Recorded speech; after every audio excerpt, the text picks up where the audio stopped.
Mrs. Anderson, did you eat the strawberries that were in the fridge again? I was saving those for myself. Oh my, I'm sorry. I made some strawberry jam with them. I can't believe you. Those were expensive. You can only get them at selected shops. They were imported straight from Japan. But they seemed like they were about to start molding. I've been thinking about this for a while. But you need to make sure to only buy food in quantities that you feel confident in finishing. I understand that you like to take your time eating those nice things, but you always end up letting them spoil. It's just a waste. I'm sorry. Did I ask for your opinion? I don't need to hear anything from a person who's too poor to afford nice things. You wouldn't understand how it feels to cherish these things. Did you just call me poor? This is too frustrating. I can't take this anymore. I only decided to move in with you because Larry told me that there would be a bunch of benefits for me. But all you provide for the two of us is stress. What? You use the nice things that I buy without any permission. You only pay a small fraction of the rent. And worst of all, you don't even spoil your daughter-in-law, regardless of how much she's done for you. I'm sorry, but what have you done for me? I let you live with me. Didn't Larry let you know that he wanted to live with me before the two of you decided to get married? That doesn't matter. I can't take this anymore. I've decided that I'm going to stop acting like the nice little housewife that I always try to be. I'm going to stop myself being such a sweet soul to you, and I'm taking better care of myself. Have you ever really been kind to me? You call yourself a housewife and try to look nice in front of Larry. But we both know that the truth is that I always do the housework, while you lie down on the couch, scrolling on your phone. Shut your mouth, you peasant! Don't you dare speak to me like that! You need to keep in mind that the only reason that you have a place to live is because my husband and I are kind enough to provide for you. Larry, I need to tell me what you told Molly to convince her to live with me. Huh? What do you mean, Mom? She just threw all of her anger at me, that this isn't what she signed up for, and that you told her that there would be benefits on her side by living with me. She even went as far to call me a peasant, and that I should be ashamed of not being able to spoil her. Molly told me that you were the one who came up with the idea to live with me and that you convinced her to do so. So I need to know what you told her. Just come clean with it. I need to know this to straighten out this whole situation. Besides, I've been having a feeling that you're lying to me for a while now. What? I mean, you had a bunch of money inherited to you when Dad died, didn't you? He worked at a decent company, so I imagine the insurance was great. Therefore, I figured that you had enough to be well off for the rest of your life. Maybe even better than well off. So I told Molly that you would support us a pretty good amount per month if we let you stay over at our place. So we had a discussion and decided that it would be best to rent the money that we need for now and have you support us to pay it back. And you tried to ask me to live with you guys without raising any suspicions by keeping something so huge from me? Wow. I remember how happy I was when Molly told me that she wanted to keep me close for when I grew old. It was all about just money, huh? You don't have to say it like that, Mom. Don't you enjoy our company? After finding out about your motives, no, I don't. You turned Molly into a cold-hearted liar. Now all she does is complain about my presence and call me poor. I should never have even bothered living with the two of you. So explain everything to Molly right now. That there was never a conversation about me providing for the two of you and that you lied about it. And while you're at it, apologize and tell her that you'll single-handedly provide for her from now on. What?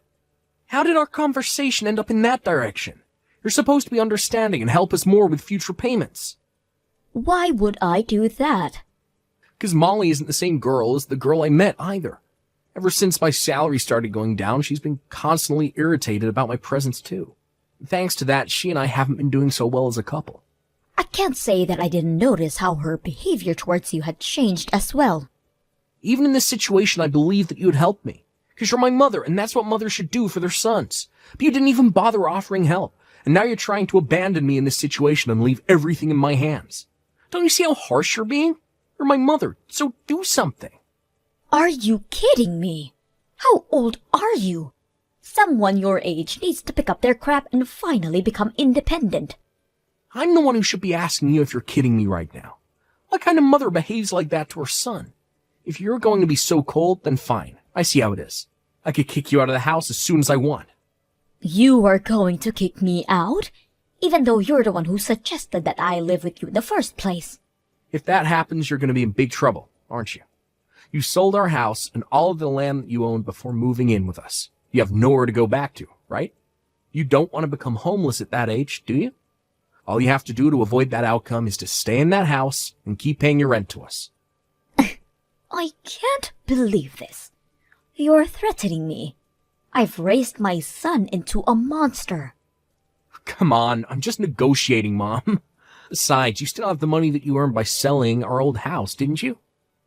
I'm sure it wouldn't hurt to pay a little bit of rent every month. I look forward to our business together.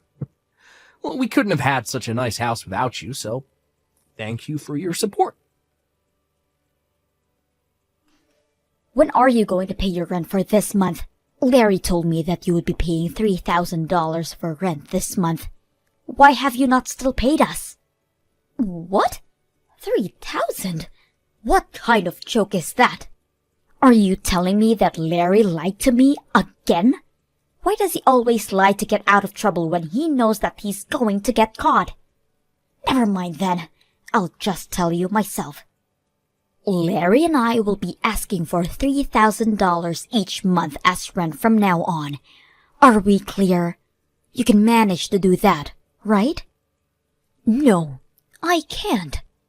I already pay an amount that will pay well over my expenses in a month, and now you're asking for $3,000 a month? I'm only paying the same amount that I used to. $1,000 for each month is enough. I guess this means our negotiation has failed. I'll pack up your things and leave them outside. So gather those things and please leave. What? This is your last chance to change your mind. If you promise to pay $3,000 every month, then we'll let this incident slide. I won't throw your things outside. So, what's it going to be? Are you going to pay $3,000 each month as rent? Or are you going to be homeless and spend your nights on a bench in a park? Feel free to make the choices that fits your preference. I can't believe you. You can't just kick someone out like that. As you've already figured out by now, I'm barely getting by at this point, thanks to your dumb little son who couldn't manage to keep his job. You don't have the option to keep another mouth to feed for free. You don't keep me around for free. I pay my part of the expenses. And you say that you don't have the option, but I don't see you getting a job either. Stop arguing with me. My job is to take care of the house. I'm not going to go out and work like a peasant, so you need to pay rent and account for that. How does that make any sense?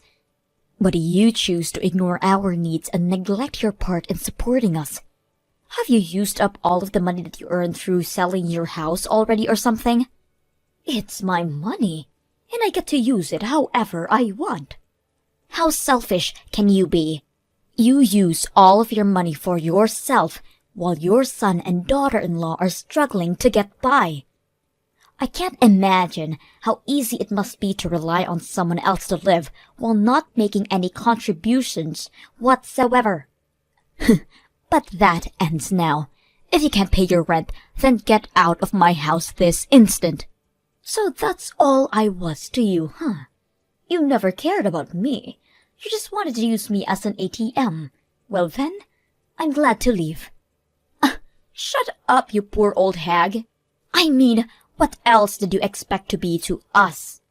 The only good that you do is pay us, so I think it's fair that we only see you as an ATM.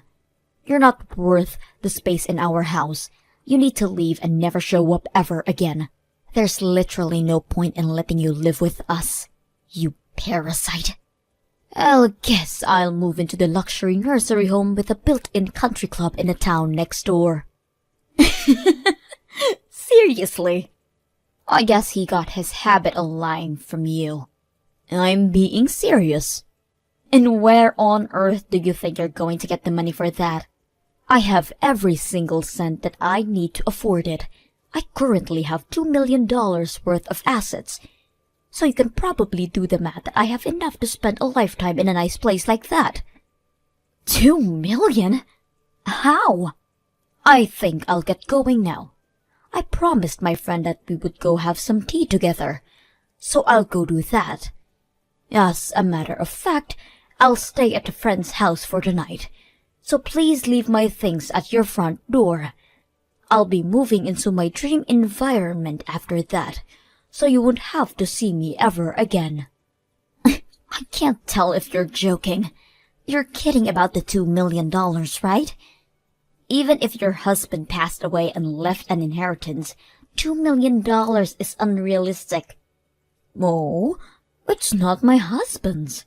I made it myself when I was younger. What?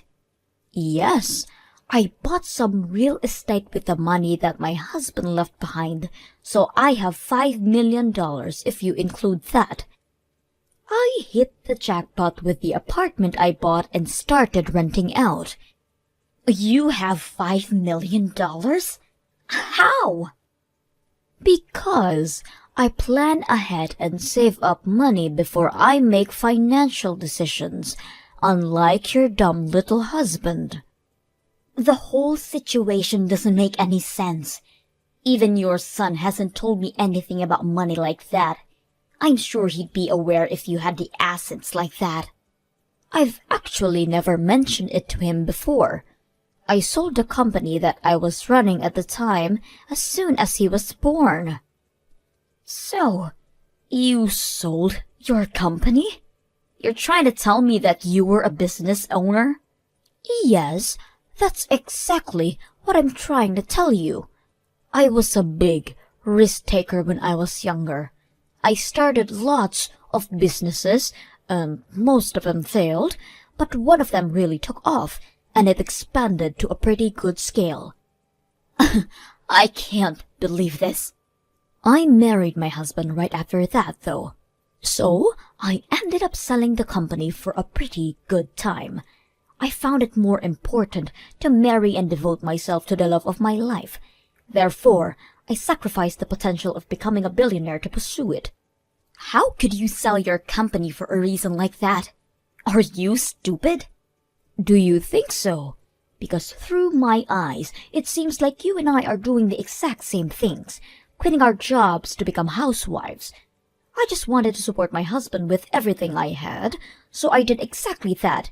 He was very kind, but he had trouble balancing his tasks, so I had to step in all of the time, and I enjoyed it a lot. The money that I got was just a bonus. And that's how you got $2 million? Exactly. So that's probably why Larry never mentioned it to you. He simply only knew me as a housewife. The subject just never came up, because we were all happy with the situation that I created. My brain can't keep up with all of this. Then, you can look it up the internet tonight. The company is still pretty large in scale. I'm sure you can find my Wikipedia or something as its founder. Mom, what do you mean you used to own a business? Why did you never tell me about this? And your savings? That should have been the first thing to bring up when you started living with us. Let me ask you this. Why would I have to tell you what my savings are? In fact, why should I even financially support you? Are you serious? Yes, I'm serious. This is my money, so I get to use it however I want to. Is there some type of law that obligates me to help you out because I'm your mother? But I'm your son. Isn't helping me out when I'm struggling the normal thing to do? You don't get it, do you? I'm not going to help you, especially because you're my son. I care for you, so I need you to learn how to keep going on your own. Come on, Mon, don't be like that. Look, I'm sorry about all of the things that Molly said to you. I really am. And I'll make sure that she understands her faults too. So, can you please come back and live with us? Molly is saying she'll do all the housework from now on, and I'm sure things are going to work out this time. All you need to do is support us the way you always did, and all are going to be well. Sorry, but I just finished signing up for the nursing home that I was talking about earlier. So, no, I won't be moving back with the two of you anymore. What? Have you already finished signing up? I mean, I can't just stay at a friend's house forever, can I? The place I'm moving to has a whole building to itself, so I'll be spending the rest of my life shopping and sipping margaritas next to a pool. My friend even said that she's moving in with me, so we'll be having the time of our life. They own a whole building? And a country club is inside. How much is that going to cost you? You could save so much money living with us instead. I'd rather use everything I have on myself than let you two parasites steal from me. I hope you and Molly live happily alongside each other. Don't mind me anymore. The poor old hag will be living in a beautiful nursing home with everything she needs to be happiest she could be. Mrs. Anderson, what have you done? What are you talking about? You know what I'm talking about. I really don't. The neighbors, they kept staring at us like we're criminals.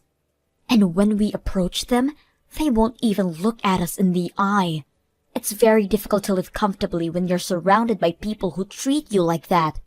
And why do you suppose that I was the one who did something? Because we haven't done anything to any of them. And this all started as you left our house. Well, I'm so very sorry for the two of you. It might be because I stopped donating to the city. What do you mean? I'd actually been donating to the city for a long while now. You know, giving back to your community feels great. So I'd make large donations towards schools in this area. I also donated all of the money that was used for the furniture of the city hall that was built up a while ago. I'd make donations like the above every year. You do all of that for people that you've never even met? But you still can't pay for our house. How is that fair? Because a couple of adults should be able to account for their own expenses on their own.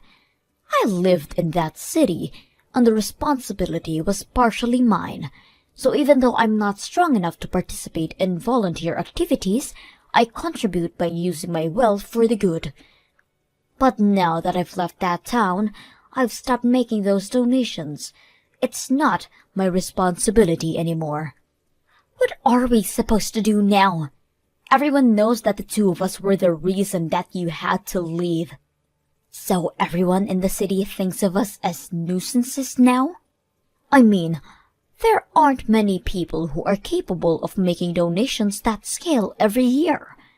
So I guess there won't be anyone to replace me. But it's none of my business anymore. And I have to go easy on spending to keep living in this environment. So all I can say is good luck. What do you mean, good luck? How are we going to keep living here if every single person hates us? Please, come back to town. There's no way on earth that I will ever go back. I mean, who in their right mind would leave a living dream to go back to live with a crappy married couple? If the donations are the problem, then why don't you two just make the donations instead of me? It feels amazing to be able to give back to your community and be appreciated by the people at the same time. I think I've always had a thing for taking care of others. Then take care of us too. Please. Why are you so cold to only us two? Because it's my policy. I only like to take care of people who I like. Do you not like us? No. I like everyone in that city because they supported me a lot when my husband first passed away, and I had to start raising Larry alone.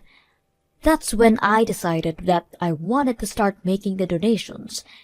I'm proud to say that I can probably make any type of sacrifice for the people who I love. But I can't do that if I hate you, right? I don't want to pay a single cent for the two of you. You hate us that much? Your own son and his wife? Yes. Even a grandchild wouldn't convince me to bring the two of you into my life ever again. I can't believe you just said that. Boo-hoo. I know it'll be tough, but I hope you two get up on your feet and try to make it work there. Now, I'll go have my afternoon tea on the terrace with my friends now. Goodbye.